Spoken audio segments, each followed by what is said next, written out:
find that interesting. The God of fire. God appeared to the Jewish people as a consuming fire on Mount Sinai.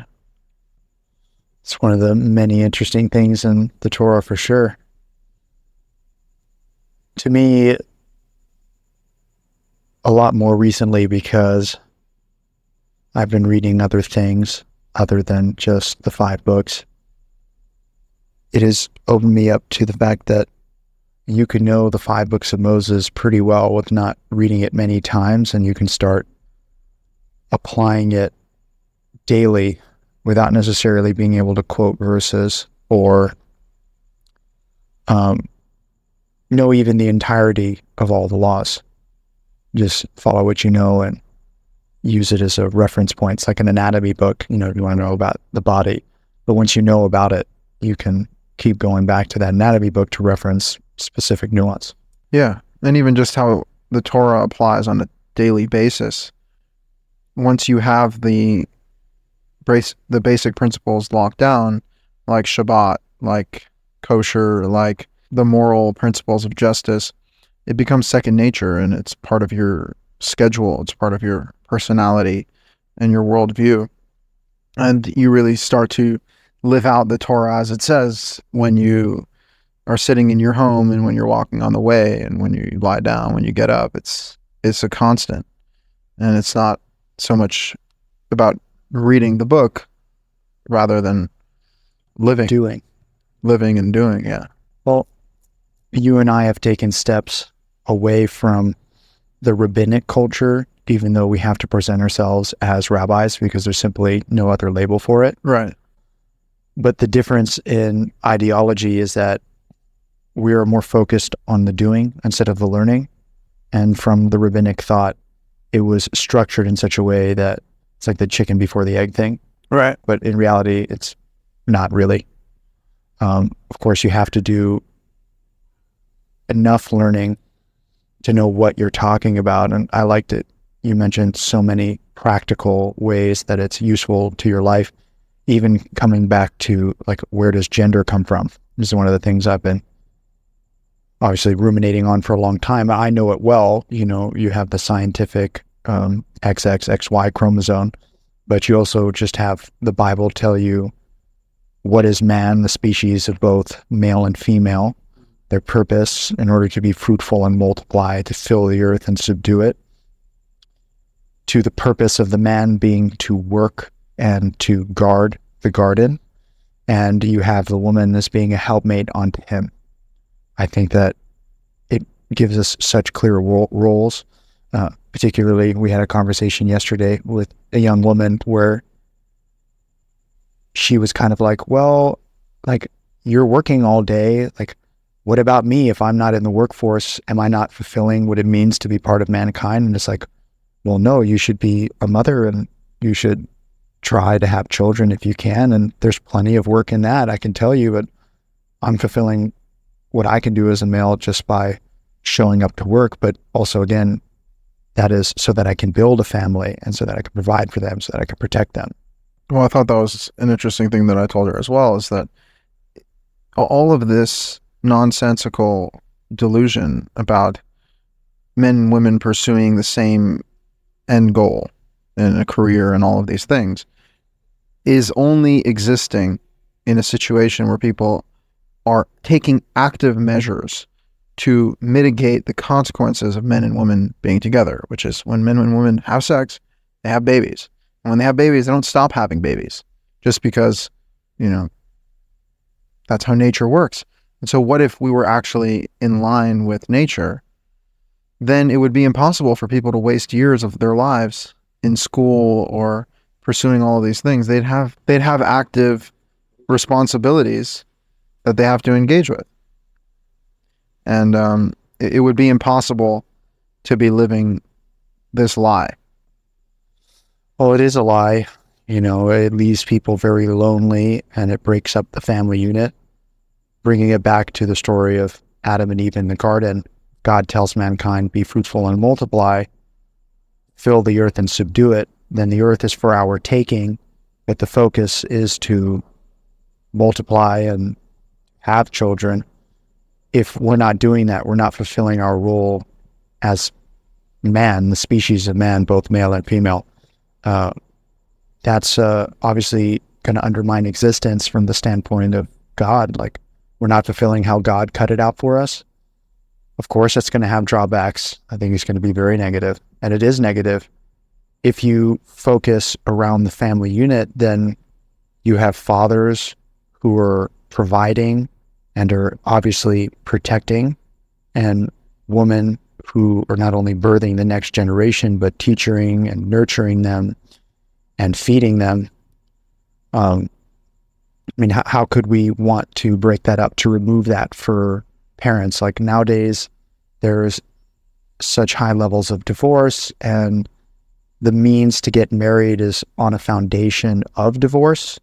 So everything's about all these ways that we cannot get divorced, right? And that's how you get into it. So you got to meet with a therapist, you got to meet with my rabbi, you got to meet with my psychologist, you got to meet with my friends, and we have to have meetings and meetings and meetings. And they still get divorced. Oh, well, of course, it's the whole notion of adding all these other things in when people are supposed to take that upon themselves. And it should be encouraged and nurtured by parents to create that environment for children, and that they'd repeat the cycle and start realizing, oh man, there's actually, there's not a lot that I can wait on if I want to be with a woman, or a woman wants to be with a specific man. Then these other things would be natural to happen if one is so fortunate to have children. I'll take even what the matriarch Rachel said when she saw that she wasn't having children. She went to Jacob, her husband, and said, if I don't have children, then what do I need a life for? Mm-hmm. That was her attitude. Just to give you an example of what a mother is supposed to feel about just how tied up her life purpose is with having children, to the point that she felt that if she wasn't having children, she had no reason to live. Well, women do have those feelings. It's just confirmed from the story of the Bible. And there's so much to take away about human nature that we see constantly repeated in our lives that I've seen in no other piece of literature. Interestingly enough, when you're taking the focus of children and how far we've gotten away from this, people have started to replace children with dogs. And they take on a tremendous amount of responsibility and care. And it's not that the dog isn't a wonderful creature, but you have to have your priorities straight. You're going to be cleaning up someone's shit. Either it's going to be a dog or your baby. It's true. It's absolutely true. And it's funny how a woman might cringe at cleaning a baby's diaper modernly, but she would dog's sprint asshole to clean up dog shit, on a daily, by the way. And these are big dogs, by the way, so they're dealing with a lot more shit than they are with a baby. But it's really pleasant to see the reversal of how nature should be.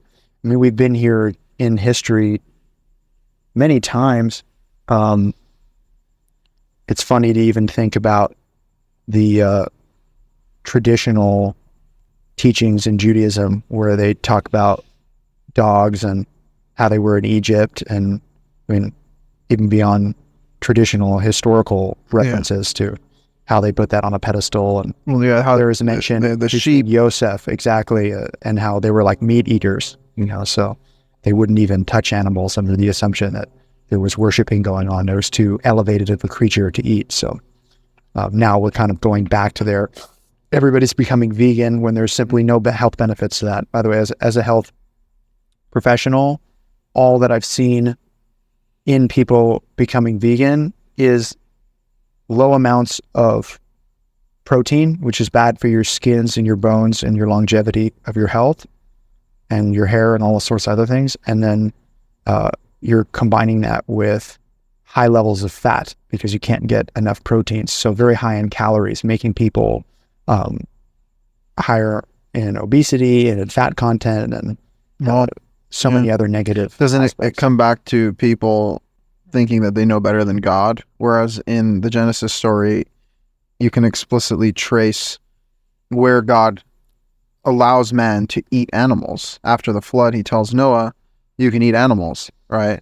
Just make sure not to eat their blood. You now have people saying that, well, we know better than God. We want to be purer than God tells us we can be. Well, we want to have part in God's domain. That's actually been one of the strongest talking points in Orthodox Judaism, that we want a piece in God's control of the earth. And actually, God gave it to us. Yeah. So we're going to start implementing it upon one another very inappropriately. And no, I don't believe in that narrative at all. I don't believe in the narratives of other institutions or lines of work that aren't the 5 books of Moses at this point. I mean, I've done enough research and I've been a part of so many different sects of community and of Judaism, where you realize that, like, what are we actually coming back to in order to push aside our differences? Like, what is really above us that we can make a decision that's good for everybody? And I only see those values in the 5 books. Yeah. No, I mean, it's clear that the 5 books are the only books that contain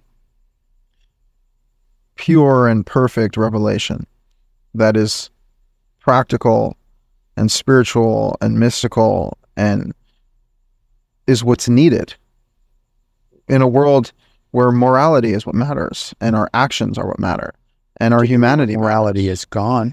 Yeah. Morality is gone now. I can't believe that it's become just another piece of the subjective pool, like what is good and what is bad. You know, it's No, of that's course. a really bad place to be in when people can deconstruct everything, right? Well, it's happening now. I think that's why I'd even be filming this conversation. Obviously, we've had it so many times, as probably millions of people who feel that these things are negative and they're going on. Like, just based on what we saw on the billboard, you know, we see 2 men, one laying on another man's chest. Like, this is just what happened to the culture that I lived in, you know, when I was like a kid. Like, hey bro, like, you're gay, you know, and like everybody laughs and they chuckle. And like now it's gotten to the point where you're like, oh, well, like, if that's your cup of tea, or maybe not. And it's like, actually, I didn't mean to call you bro. Maybe I should have called you ma'am. I'm sorry. And you have like people who are really in their head. It's like, why should I have to tailor to those things? You know, I don't believe in those things. I see that as harmful. It's actually disgusting, you know, and I don't live in a society that sees that as disgusting, that actually hate me for saying that out loud. And I suppose I'd prefer to be hated than to be soulless. So, yeah. No, and even the people that speak against it, they always beat around the bush. And ultimately, it's just another form of acceptance. Like, if you can't call out these things with clarity and moral conviction, then simply whining about it, which is what you see so much on the conservative side. They're just like, so not nice. Like, you just have to call it out. You just have to call it out for what it is. You know, it's wrong, it's delusional, and it's immoral. And God has already spoken on all of these issues. And unless people will acknowledge what God has said, they're going to continue down their pathways of evil. And evil can spiral, and evil can get worse and worse. Mm-hmm. And if people are dedicated to the worship of evil, to the worship of Satanism, as they like to call it, well then, they're going to look for every way to do the wrong thing. The same way that someone who worships God will do everything in their power to do the right thing and to do God's will, well, they will do everything in their power to do the wrong thing. Mm-hmm. And that's a really bad path to be on. Well, I do like the aspect of the Christian and the Muslim faith that acknowledges that there is a God, a limitless being who created this earth and all things in it. And he not only has dominion over us, but he's given us free will and the ability to be good. And that's what we should strive for. As an ideal, that seems to be in all of the works. Foundationally speaking, the 5 books is what those other pieces of literature are written off of and upon. And so it's kind of like a message for everybody. Like, we're talking as Jews. That's what we grew up. We were the people who were told, minister this, and I'll give you this piece of land. All the nations know I established you in order to be my nation of priests, and I'll give you this land as testament to that, as a promise to the greatness of Abraham. And that's been fulfilled. You know, the idea from the Muslim faith currently, as opposed to being supportive of the Jews, which would be a branch of Abraham. I mean, It would actually Ishmael make is literally, sense for them we to would be be supportive. we would be brothers, right? Yeah. How is half brothers not brothers? Yeah. I'm one of 6 brothers. My half brothers, I grew up completely like my full brothers. Yeah. There's no difference. Of course. And so you can imagine that even though they were separated, that bloodline is so strong and they're such an awesome and mighty nation. Why in the world would they want to take away this tiny piece of land? Yeah. Unless you're delusioned by the fact that God breaks his promises, and I can tell you, even from the literature from then until now, God makes a promise to the Jews that if you fall away from my decrees and my ordinances, I will destroy you, but I will never destroy you entirely. Yeah. And look at this nation. Look at how we've been destroyed time and time again. God is obviously the one whose hand has been against us, just like it's been towards us. And he never broke his promise, because we're still here to this day, 3,500 years later, despite all odds. Yeah. And he himself says over and over again, my covenant is eternal, my law is eternal. You are my people, my firstborn Israel. These are God's statements in his Bible, which, as you mentioned, the Christians and Muslims believe in which case they should have every interest in supporting the Jewish people in returning to God, not in trying to undermine the Jewish people by claiming that God's covenant with them is gone and that now you're only part of God's covenant if you worship Jesus or if you are a Muslim. Like, no, the Jews are the original story in the Torah. That's undeniable. A Jew who was to genuinely reestablish that covenant with God would be righteous by all accounts. Now, the Jews are not doing their job, and most of the Jews are not following the covenant with God. But that doesn't mean that God's covenant is gone.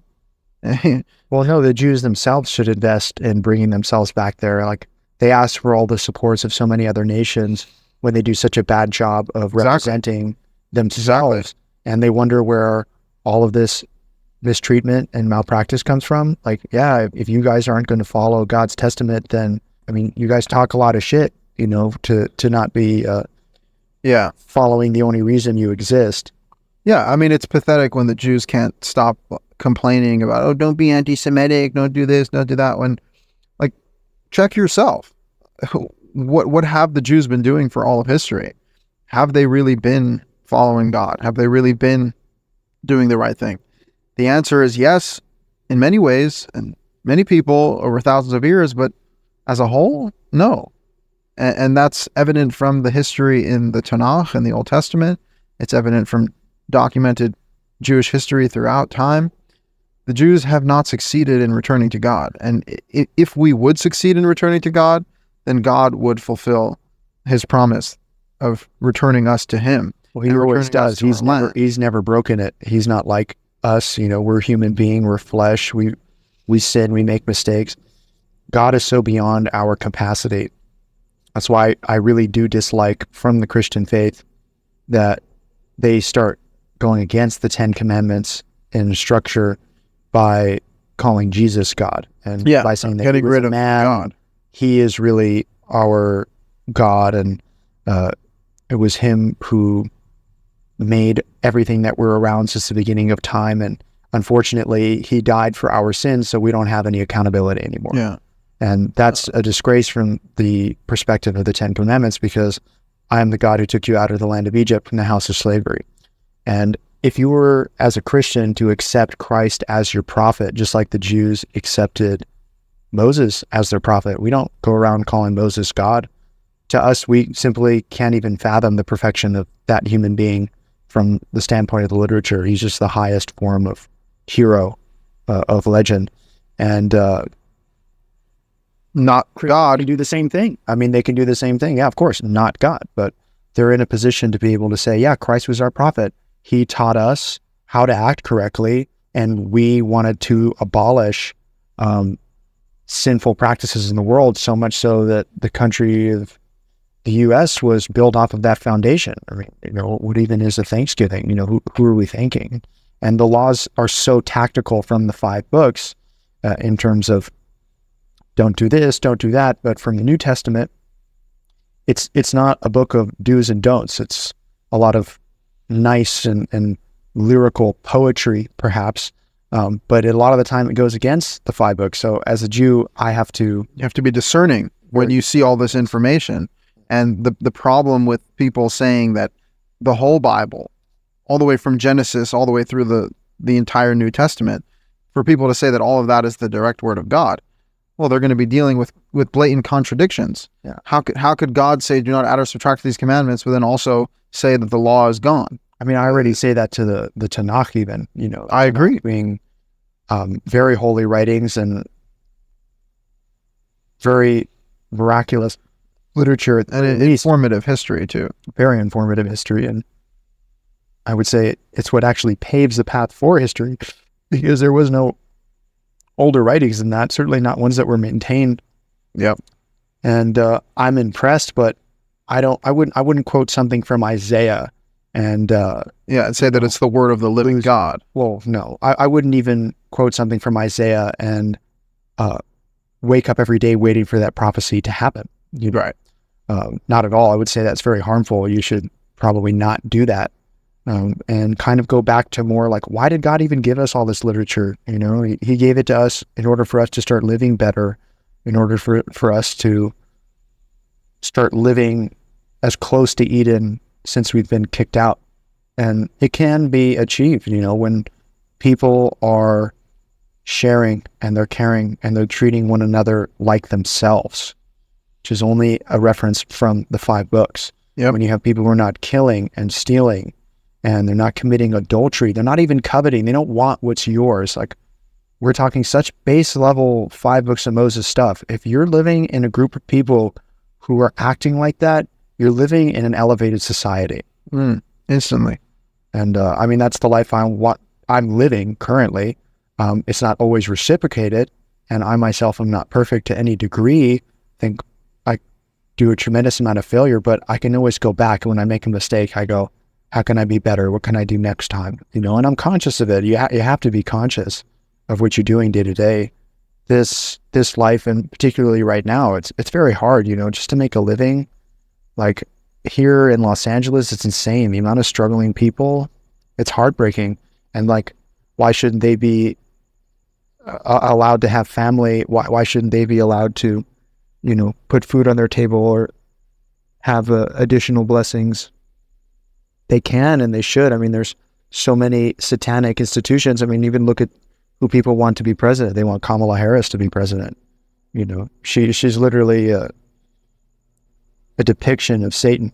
Like that woman hypnotizes people and repeats the same things that Stalin was saying. Like, do people know who Stalin is? Like, Stalin's the only person who Hitler wished he could be more like because he thought he was too kind. And that should draw some reference for people and how bad this can be if this goes in that direction. Yeah, something I wanted to talk to you about was the fact that the vision of redemption in the Torah and the 5 books of Moses is not even remotely similar to this mythical idea of the end times, of the apocalypse, of all sorts of insane things happening, or wars. I don't believe in a Messiah. Exactly. I don't believe in a Messiah. I hope that's exactly very clear. Anybody who's familiar with the 5 books of Moses will know that there's no actual mention of Messiah. And even if you wanted to talk about Shiloh, for Shiloh and where that comes from, I mean, great leaders are not. That's the thing, is that just to be gods. You should talk about it. I mean, the reference of Shiloh is about a great man. Yeah. Right. And so there's been many great men in history, particularly, isn't that through the blessing of Judah? And so you're looking at the kingship. King David, King Solomon. King David and King Solomon, people who reached some heavenly heights as far as the human condition and what's possible. But in no way does it say that there's going to be some man who comes on like a donkey with a trumpet and saves you all from everything. Yeah. There's no mention of that. No, it's just an immature fairy tale that people have attributed to God. And it's so harmful because it robs people of the experience of living as themselves. It makes people feel powerful too. Well, I could be the Messiah. Ooh. And then you have people Messiah complex who actually try to degrade you by being like, you don't actually think that you're the Messiah, dude. You're like, who thinks they're a Messiah? You know, like only 50 Jewish leaders have in the past. And so you got to watch out for that. Definitely from the perspective of the Jews, like the Chabad organization is a disgrace. Oh yeah. No, they're straight up, they got a new Jesus. The guy's dead. Right? They have a new Jesus. They're waiting for the second coming. And two, you can't be worshiping a man. You know, you should not worship anything, not in the heavens above or the earth below. You should not make graven images. I mean, these people are putting his painting up everywhere, you know, and they're bowing to it. We've seen a disgrace of a gathering in Uman in Ukraine. I mean, that's so many people, and the fact that they leave their families in order to worship a rabbi who didn't add much even to Jewish history. Like there's so many other writings like Rabbi Nachman in terms of its effect. And if you take somebody like the Rambam, who's a lot earlier, he didn't even want what happened with his writings to happen. He was like, listen, guys, you should be more logical and you should learn in order to do. But then he went and read and wrote so much that people couldn't do anything else with what he did except worship him and his writings. And read all of his And by books. the way, he was very open to the fact that he could be wrong. Right. He actually would say that in his books and his writings to people who knew him when they talk about Maimonides and history. And so but in the modern iteration, you know, I'm impressed by like their sheer will to push past so much distaste and hatred for their own worldview. Like there's something very impressive about that. But like I said, if we're not worshiping Moses, you certainly shouldn't be worshiping Jesus Christ. And you definitely shouldn't be worshiping the Rambam or Rabbi Nachman or any of these rabbis, any of these men. You know? Yeah. I mean, don't worship other gods. Don't worship other men. Don't worship anything other than God. And you know, that couldn't be any clearer. Well, yet somehow people want to pretend like the thing is, this is all one, it's all part of God, it's all in like, you don't get to play these fancy word games, okay? If you're not worshiping God himself, if you're not following his commandments, then you have another master. Well, there's a lot of hypocrisy in certain people's beliefs. Like they're like, oh yeah, well then who is God, right? I don't see him in his big white beard scooping out of the sky. And it's like, but 10 minutes ago, that same person was just saying that like, well, don't we have free will? And it's like, so then why is there death in this world? Why is there war? It's like, that's people doing that to each other. Like, I don't know why you would blame this on God. There's certainly a lot that we don't know. And that's very clear even from the scriptures. God says, there's what I will reveal to you, and the things that I keep simply for myself. The hidden is to God, the revealed is to you and your children for your generations. Yeah. Well, we're very fortunate to have as much as we have revealed. I think the Old Testament points to that for all people. And it's revelation attached to the Gentile world. Like the Christian belief, when actually sat into, is what built this amazing country with God-based values. Like you don't have freedom without God. Like you have God-given rights, you know, not like Jesus Christ rights. You have God-given rights. God-given. So, you have to create that clarity. I'm so glad that even the forefathers of this country did that. How awesome. Freedom under God. I even grew up before I had an understanding of the 5 books, because in Orthodox day school, they don't teach it. And so you're kind of like picking up stories as you go along the way, and they teach, you know, so much Midrash and Gemara and Talmud, and there's so many lectures from people droning on about how they feel about a particular sentence. But it's not educating you. Not at all. You know what's so interesting about Zionism, because we've been talking about that? The notion that the solution for the Jewish people is to return to the land of Israel without returning to God actually flies in the face of what it says in Deuteronomy, that when you will be scattered across the earth in the lands of your enemies, and you see all the blessings and curses coming upon you, you and your children must return to God with all of your heart and all of your soul, and then he will return you to your land, and then he will make you more abundant and successful than your ancestors.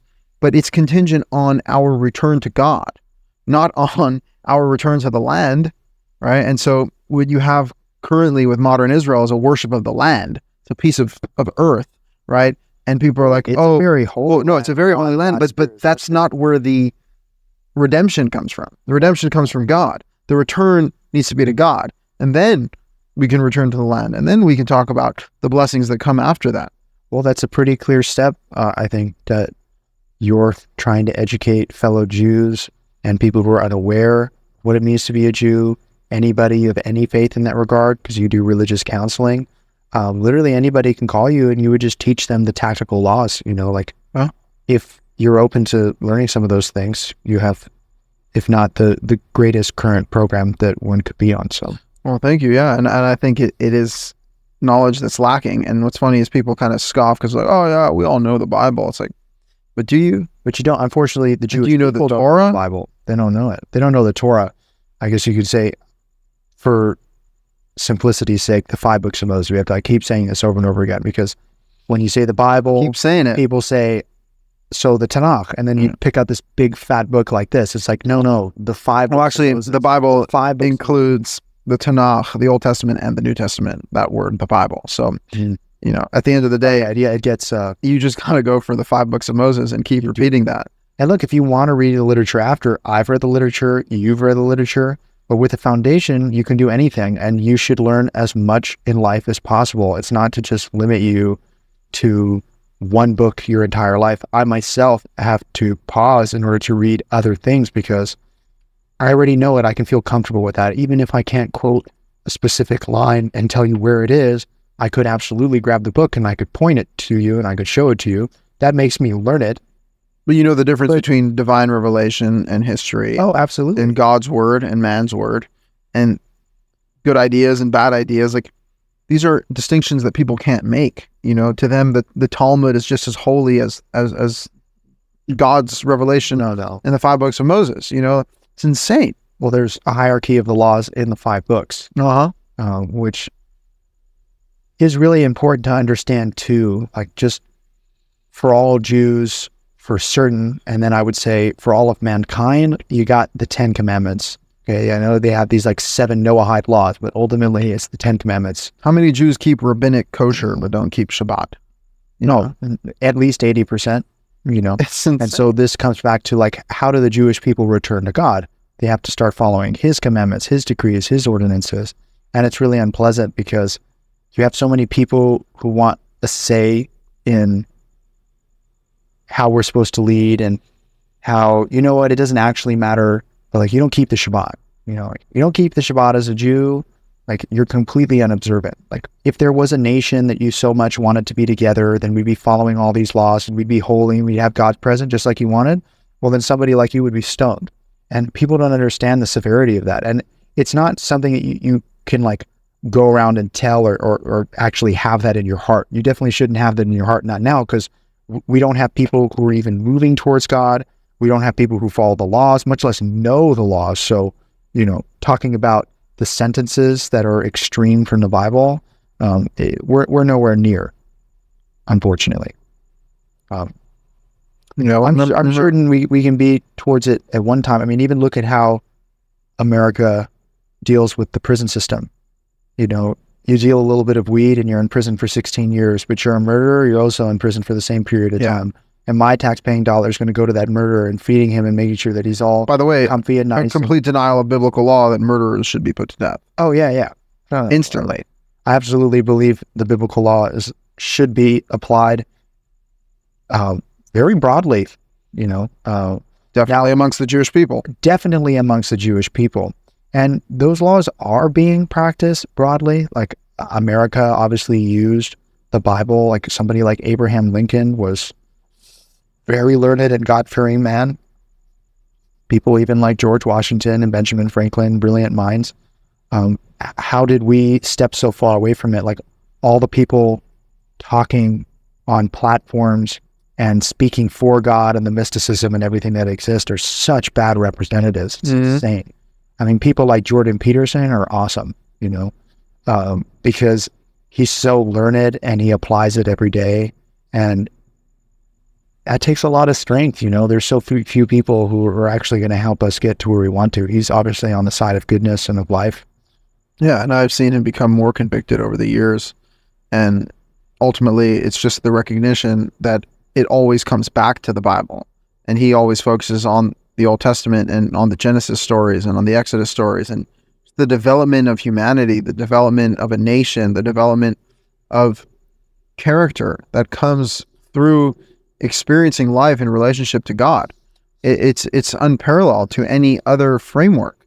And the fact that people think that they have a better framework to offer than that is absolute idiocy. Well, we can talk about the framework, by the way, and like the sort of steps that should take. Now, if the Jews are the ones who have access to this knowledge and can apply it instantly now, they need to apply it amongst themselves, and they need to get rid of as much tradition and of nonsense of things that are pulling us down and keeping us from that as possible. I don't care if it's 1,000 years old, it's not close to as old as the 5 books of Moses. Paganism is very old. Right. That's another aspect as well. It's not the age, it's the importance of where it lies. It's truth. And so you have people, the Jews specifically, starting to act like the nation that they are, which would avoid the other nations from hating them so much. Because supposedly speaking, you have God-fearing nations like the Muslim faith and the Christian faith, which a lot of people, a lot of Christians, a lot of Muslims have problems with the Jews. I think it would start to dissipate a lot more. And also, the Jews wouldn't need to be so worried about what mankind has to say about them because they'd have God's protection. Then you have how the rest of the world would benefit from that, right? This country is developed from those values, and it actually abolished the pagan practices of the Indian world.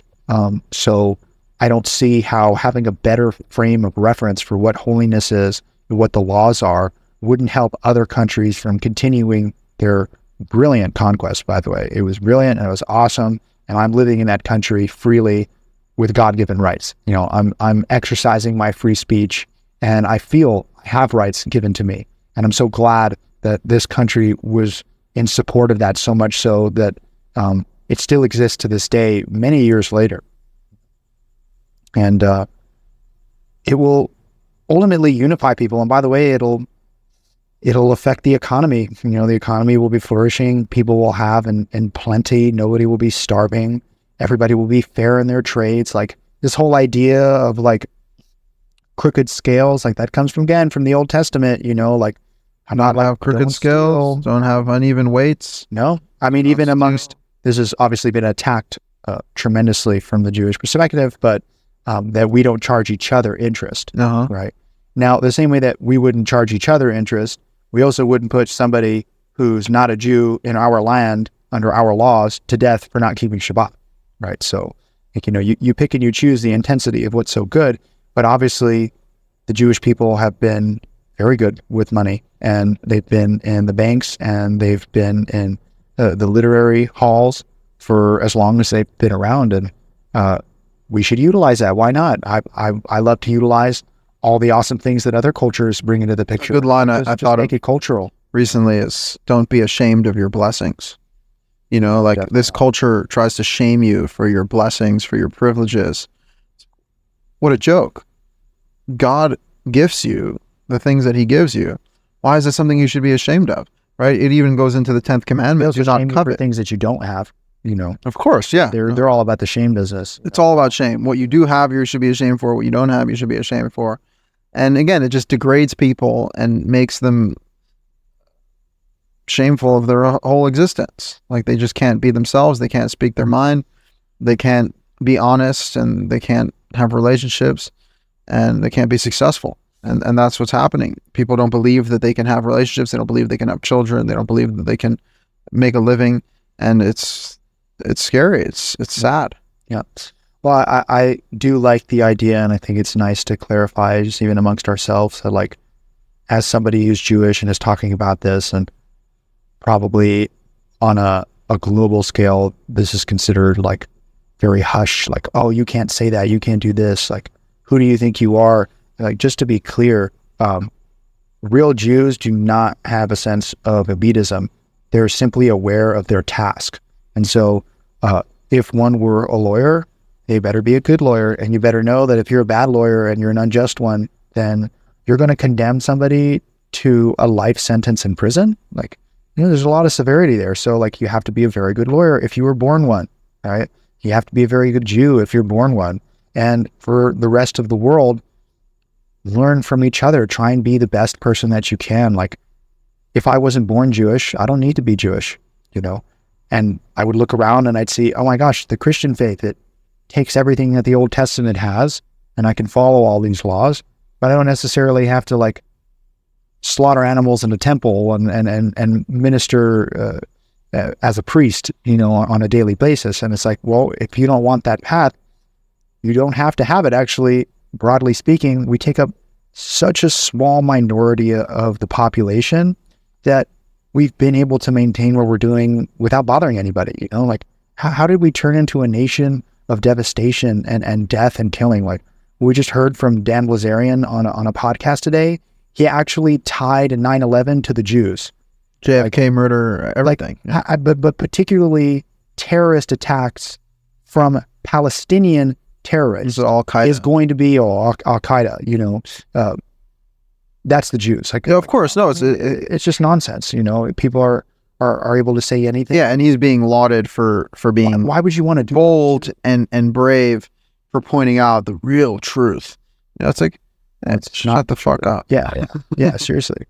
I mean, it's true. I mean, look, he wants to annihilate Jews. Like he thinks that they're parasites. Like, what is that? The last person who said that was Hitler. You know, Mr. Adolf. That's not good. Like, guys, wake up. You know, like you don't want to be talking about annihilating another nation. Like, what's so crazy is like even from the Armenian genocide that happened so recently, what happened there is so unjust and it's so awful. You're looking at a government system completely losing any value of human life and deciding to do mass murder in order to take over more land. What? Like, why? Like, live amongst each other. Why do you need to be doing that? And it's disgrace. You know, other nations experience this all the time. Look at the war in Ukraine. Or look at the devastation that's going on there. You know, I can see very long buildup in history to try and get to this point where you can actually numb everybody. Like, you can stop people from having kids. You can confuse gender. You can make the population homosexual and degrading. And like, yeah, they're going to be able to do about whatever else they want with you too, unless you stay true to your values and your individuality, which is a must right now, because if it keeps going in this direction, like who knows what's going to happen? You know, that's the plot of 1984, where you have everyone is staying informed about the endless wars through their little screen, and men with no reference to history either. No understanding of history. History has been abolished, and it's just constant war, and we're just fighting it's whatever you hear on the screen. You know, it's all about the screen. On their screen. And men and women are separated beyond belief, and there is a faceless government that will fucking kill you if you open your mouth. You know, yeah, and they'll drug you to oblivion and torture you till you obey them. You know, that's really bad. Well, at this point, fortunately, I don't think we're under that level of fortunately, enforcement. I really hope so, by the way. And that's the thing, is let's keep it that way. Yeah. Because things can get really bad really fast, right? And one day people we're not there yet. We're not there yet. And that's the thing. We have to do everything we can to not get there. And we have to be aware of how bad things can get, to know how much it takes to maintain goodness. You know, things can fall apart. So we have to keep things together. And that's up to us. That's our responsibility. That's our goal as humanity, right? Work the garden and guard it. Work it and guard it. Yeah. There's so much purpose in that, and so much delicate care for the volatile environment that we're in, and the fact that it requires such strict adherence to commandments like the 10 Commandments in particular, which require us to be moral and to be good and to not destroy others, and to not break down the fabric of reality that God has set in place. And that's righteousness. That's righteousness, is being in service to God and having faith in God and his picture, and not constantly looking for a way to change things in favor of our crooked agendas. That's just wrong. For sure. And I do see on a positive level that there are those who believe in God and have genuine faith, But then there's a much higher level. It's like those who have faith, but beyond the faith, they're in a constant state of doing and giving back to each other and to the world.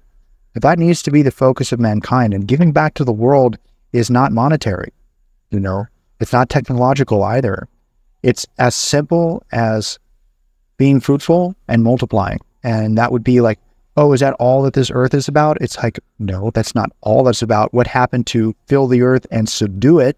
So there's the subduing part of things where we're given dominion over our lives and even our children as we raise them and you teach them.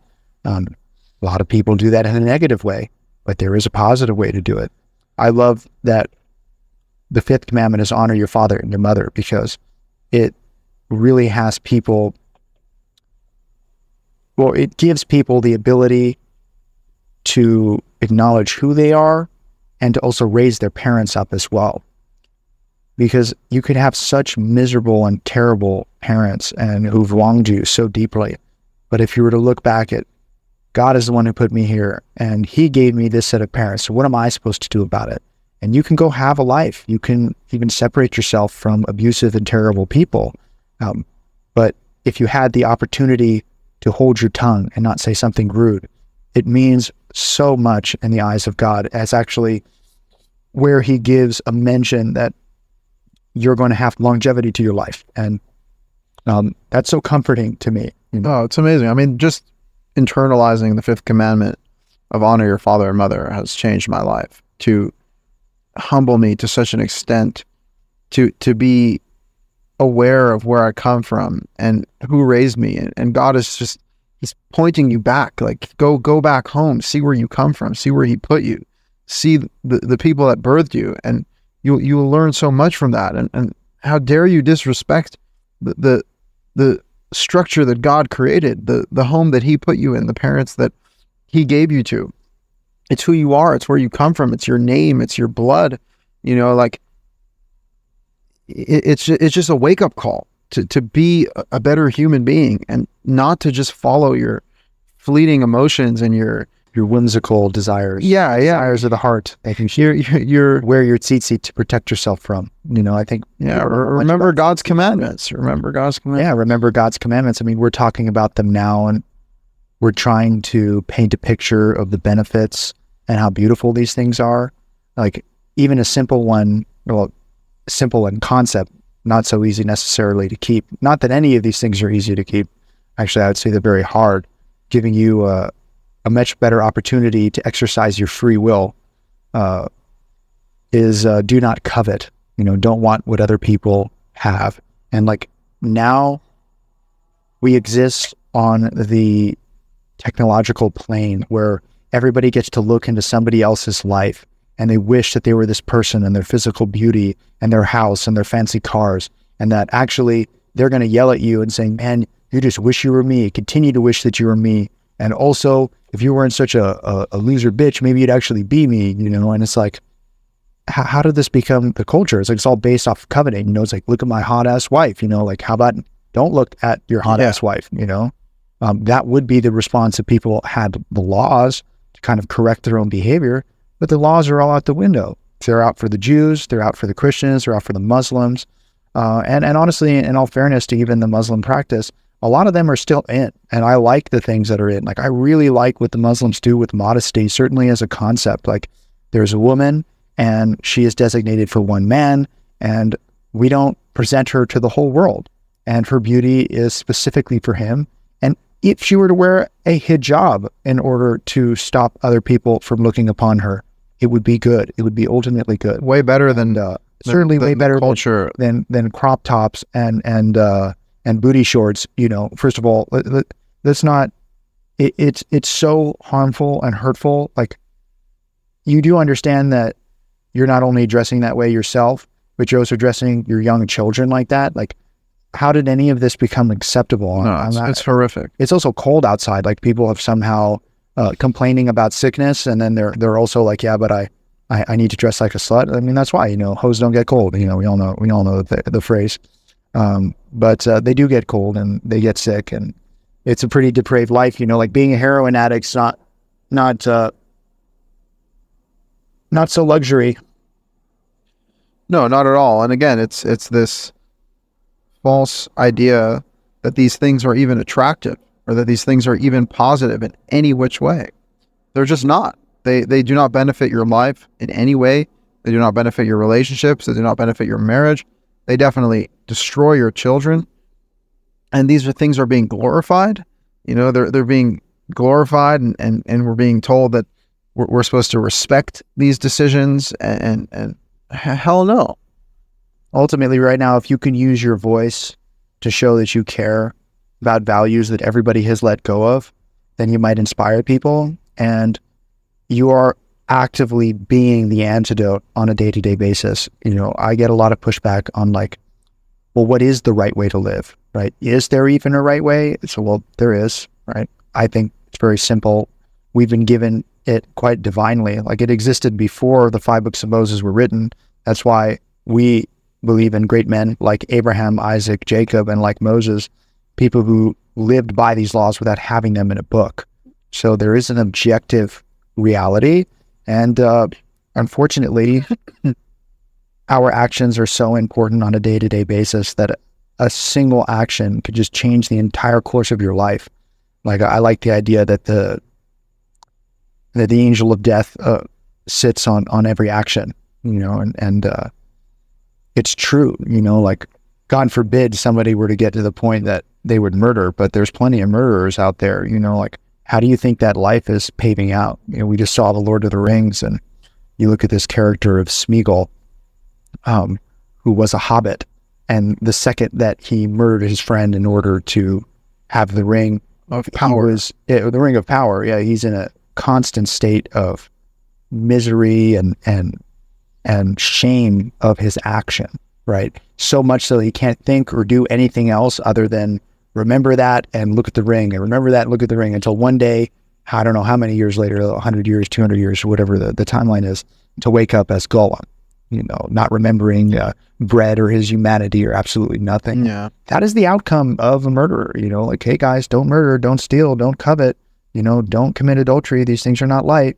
It's not going to treat your life well. Yeah. And what's crazy is he put so much into this little golden ring, and it actually, when he goes to his death in the pit of fire, I found was crazy was he had his hand up, and that was he wanted the ring to just outlive him, Yeah. and so this guy's getting burnt up by the fire, but the ring is gonna be the last thing that stays, and again, it's just, that's what happens when you worship golden calf. You worship the nice message of the Lord of the Rings is that if humanity comes together and fights against that evil, then they can have a period of peace. Like, all of this conversation, even the one that we're having now, to even post it or to film it, it would be to awaken other people that we can have a time of peace, that peace exists, harmony exists, and that if we can work to get there for the sake of even our children, it would be worth it. But to give up on that is to give up on life, and that's what people are doing. Young people, by the way, people of my generation, people younger than me, killing themselves. How are the young killing themselves? Yeah, they don't see any hope. They don't feel any life. There's no purpose. There's no God. So coming in and going out is purposeless. So I suppose you could make that decision whenever you want. It's a very dark one to make. And there's a lot of darkness surrounding anybody born in this generation right now. And it needs to be acknowledged. It needs to be spoken about so that you're not feeling ashamed and you're not dying of anxiety every day that, like, you know what, it's just me. I'm the problem. I'm always the problem. Like, yeah, like all this therapy going on is making everybody think that things that you're seeing, you're not really seeing them. It's all in your head. It's just you. And you got so many therapists. Everybody's a therapist, but everybody's suicidal. Everybody's got mental issues. So not doing a very good job. We have to go to something with a much higher sense of elevation and a much stronger foundation. I just see foundationless people. It's wild how simple it feels from my end, which is, if you can read the 5 books of Moses, then you have an opportunity to reference a work that has built all of the flourishing times of peace. So why in the world wouldn't you utilize it if you had it? Correct. Period of peace. I mean, the goal would be to even achieve eternal peace, but if we can't even squeeze a year out you better believe eternity is a long way off. The reality is that the only way to get there is to actually do what it takes to get there, so that people can see the fruits of a life that's lived with God and that's lived with justice and morality. And that's something that you can impart to your children. And then your children see that and they say, you know what, we don't want to deviate from this. You know, we know what happens to the previous generation. Take even the story in the desert, where the Israelites have to wander in the desert for 40 years so that the entire generation can die out, because they doubted that God could take them into the promised land. And their children were the ones who went into the promised land. And Moses says, God made the covenant with you. You're the ones who are going into the land. And they have to be aware that their parents didn't even make it because they doubted God. And we can't doubt God. And the minute that we wake up to the fact that what we're missing is God and what we need is God, then we can actually make the leap into the promised land. And even if there's great cities and fortresses and walls and giants and all of these forces that the people thought there was no way they can overcome that. Well, what about God? Can God not overcome that? Can God not destroy anything that's in the way if he so desires? That's exactly what Joshua and Caleb were saying against the Jewish people. And they were the only ones who went into the land. When they had the spies seek it out and then lose all stomach at the face of giants. Like, how did you guys forget that there was a beam of holy fire in front of you and behind you every day? Yeah. But Pharaoh and his whole army drowned in the Red Sea. There was 10 plagues. Like, what the hell are giants going to do about it? I mean, that gives us hope as a nation to, like, listen, if you guys can listen to the voice of God and have trust and faith in him, there's nobody who can stop you from having your land and living the way that you want to. I really know it can happen. I pray and I hope for it every day. To me, that's salvation. You know, that's redemption. I'm not waiting for a Messiah to come scoop me up on a stork, you know, and drop me off at this table so I can be a baby again. You know, yeah. These people just love being baby. They're like, oh yeah, the hot light, you know, and Messiah. And it's embarrassing. It's really embarrassing.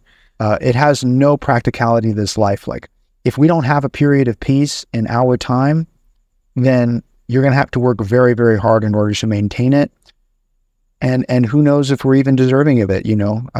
I see hope in the story of Noah, that just a simple man can find grace in the eyes of God. So hopefully many men can find grace in the eyes of God, so much more so a nation. Yeah, amen. And, you know, won't it be so? You know, that's all we can say. May it be so. And again, one of the things that happens with the Messiah complex is something that's attributed to Jesus in the book of John. You know, every day I hear something else that apparently came out of Jesus's mouth, and each one is worse than the next. But this one is, he says, "Fear ye not, for you will see evil in your days, but I have already conquered the world. So don't worry about it." And even just to hear that, oh, I have already conquered the world. I really don't. But I just want to say this, because the first thing that God tells man is, you should conquer the world, fill the earth, conquer it, and rule over the fish of the sea and the bird of the sky and everything that moves upon the face of the earth. God gives dominion to man, and man hands that dominion over to their Messiah. And they say, you be the one who fulfills the path of man, as opposed to each and every man fulfilling the destiny of mankind. And that's the harm of the Messiah, is individuals are not willing to take on that burden themselves. They're not willing to live out that story themselves. They want someone else to do it for them. They want someone else to conquer the world. They want someone else to be the Son of God. They want someone else to come and scoop them up. It's just a denial of self, and it's a denial of, what is your purpose here? You are here. You in your particular life, with your particular family, with your particular situation. What's your story? What's your voice? What does God want from you? And that gets lost when people just rely on the Messiah to carry out everything. Well, it was so wonderfully said. I don't think there's anything left to say, except I really hope that we have a beautiful salvation and a redemption that removes this denial of God that is clearly covering the eyes of so many people. How amazing is that after man and woman eat from the tree of knowledge of good and evil, their eyes are opened, right? Of course, they weren't blind before that, right? So their eyes were open to what? Were their eyes open to the truth? Were their eyes open to God's truth? No, their eyes were open to their shame. Their eyes were open to the knowledge of good and evil, right? I'm saying, like, this is the thing, is even before the knowledge of it, we were still living with these things knowledge in existence. I mean, like, the snake wasn't evil, right? No, the snake was evil. So it existed before the knowledge of it. This constant drive to gain more and more knowledge, like particularly from the modern kid. I hear from older people in my consults when I meet with them, and I like to ask these questions, because of the world that they talk about, and they share such nice stories. And then I ask them, what do you think of the modern kid? And always the thing that they say on a positive note is that they're so knowledgeable, right? And it's like, well, as the people who are, like, quote, so knowledgeable, let me just tell you, there's way too many negatives for that to be a way of life. Like, you look at everything that the camera can teach you, and then you look at the fact that you've basically given heroin to children by introducing pornography at the highest rate possible with 100% access. Like, this used to have shame for people. There used to be movie theaters and like very hush places that used to not be only filmed live. Well, it would have been filmed, but even like more than 100 years ago, that, film. That's the thing, is there's obviously been a lot of sexual malpractice, but this has definitely added another thing, and a tremendous amount of confusion, because it just hurts me. Like, what even is an iPad kid? Like, so glad I wasn't an iPad kid. Like, I used to play a video game with a controller wire. Like, what the hell even is a wire anymore? And look, even video games can be very disassociative for the majority of people. Like, I've seen these things on YouTube, by the way, where it's just like me in a day of my life, and it's like some guy like plugging into his room, he just like vacuums it, and he sits down and he takes out like a Twinkie, and he puts the Xbox CD in there and he plays it in. It's like, this is just what he does every single day of his life. Like, dude, you're disassociating from life and the sort of interactions you should be having.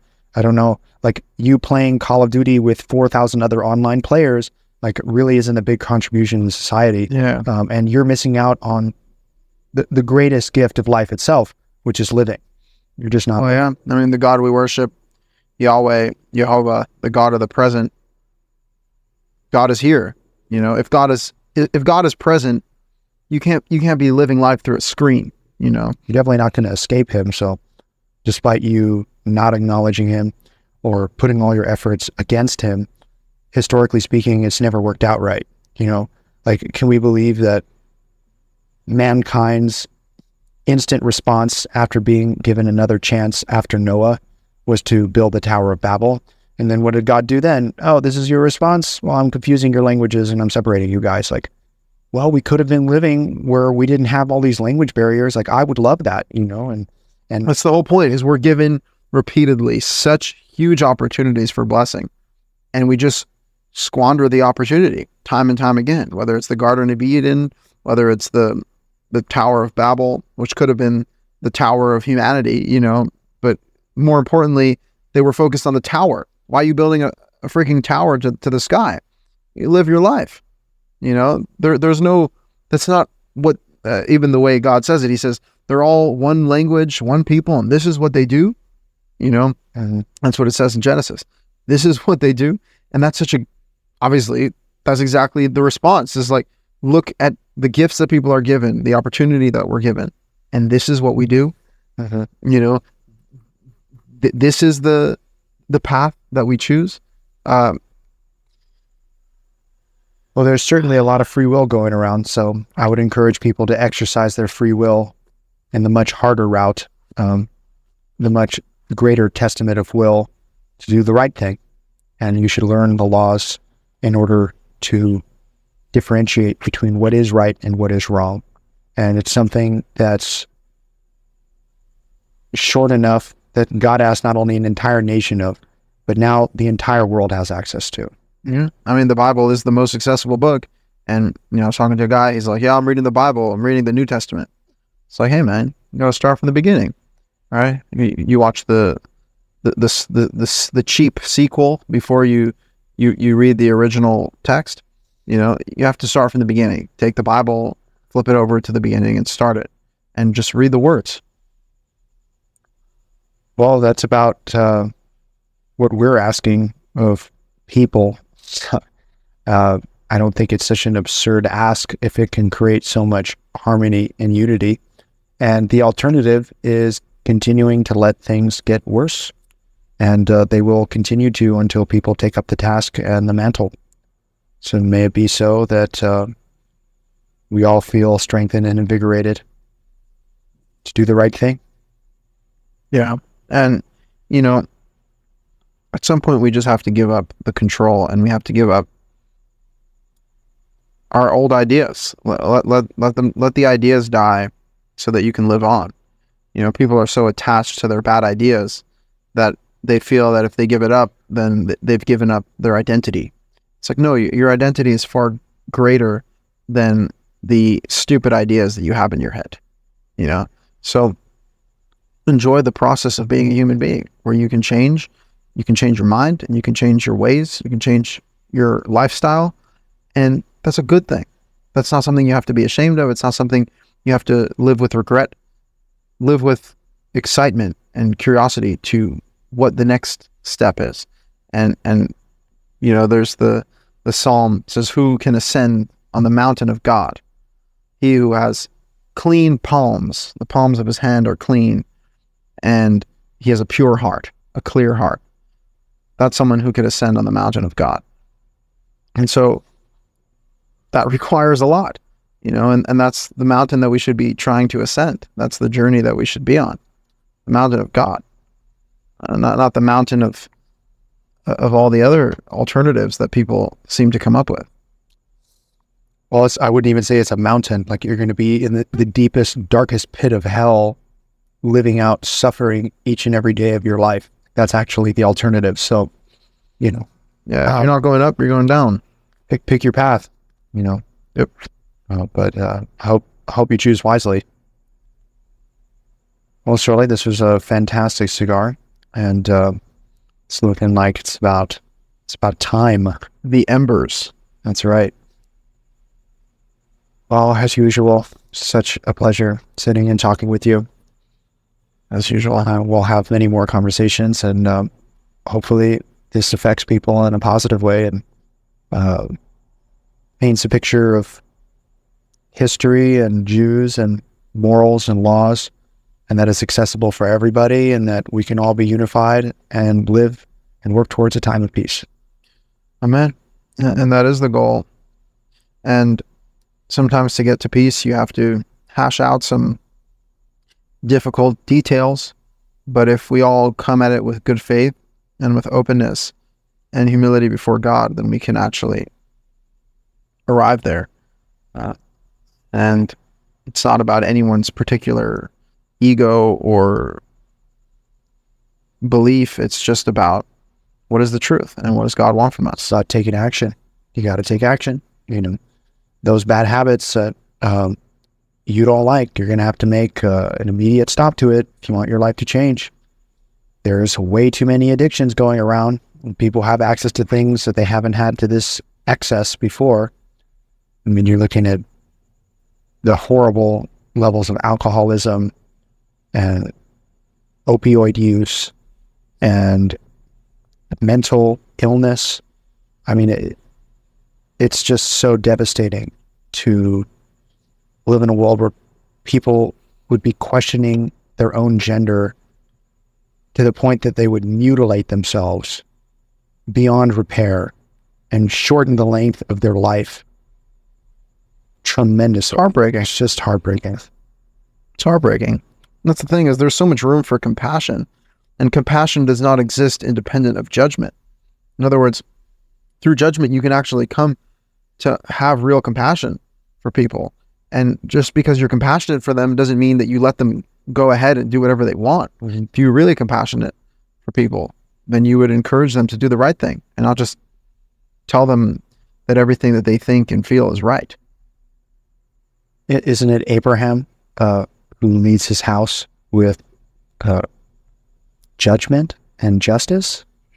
Righteousness and judgment. Righteousness and judgment. Yeah, so God, before he destroys Sodom and Gomorrah, he says, I have to tell Abraham what I'm going to do, because I've known Abraham, and I know that he's going to teach his children and the generations after to guard the way of Yahweh, to do righteousness and judgment. That is the way of Yahweh. That is the way of God, to do righteousness and judgment. Nothing other than the truth and the good that results in blessing and unity and goodness. Hey, to all the Muslims out there, this is a time for us to be brothers. This is not a time for us to be in war against one another. You know, go back to your forefather and listen to his words, and God willing, we will get to see that day. God willing, because Abraham is the father of multitudes of nations, and that implicitly means that his covenant with God, of course, is passed down through Isaac and Jacob, and with the children of Israel being the priests, but he's the father of multitudes of nations. This covenant speaks to all. This history is applicable to all. And God, of course, created us all in his image. And that means we're all cut from the same cloth. And we all have the same needs and the same wants. And we do have a common goal. We should have a common goal. Well, we do. We just need to acknowledge it. Yes. If acknowledged. Well, it's awesome sharing this cigar with you. God bless you. And I look forward to seeing more of your content. Hey, well, yours too. Thank you.